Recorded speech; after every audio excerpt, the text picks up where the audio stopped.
તેથી મુસલમાની રાજાએ એટલું કીધું કે તને દુઃખ પડે તો તારી સામુંડા આવે. તેથી હાથિયા ખાંભલે એટલું કીધું મહારાજ એ તો ખરે ખબર્યું પડે સામુંડા આવે કે ન આવે. અને તેથી મુસલમાની રાજાના મોઢામાંથી હુકમ છૂટી ગયો જાવાને ફાંસીના માસડે સડાવી દીધો. આજ મારે એની સામુંડ ને જોવી છે, એની સામુંડ કેવડી છે ને ક્યારે આવે છે એ મારે જોવું છે.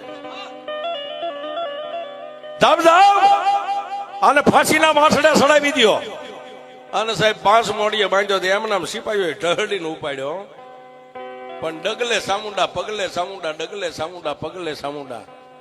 અને ફાંસીના માસડે સાહેબ આમ લટકાડવાની તૈયારી, ગાળીઓ આમ ડોકમાં નાખ્યો ને ત્યારે એટલું કીધું કે એ કાળા મોની ધણિયાણી, તારે મને આ દી દેખાડવા હતા ને તો તારે ગીર સુધી તારે મને લાવવો નતો.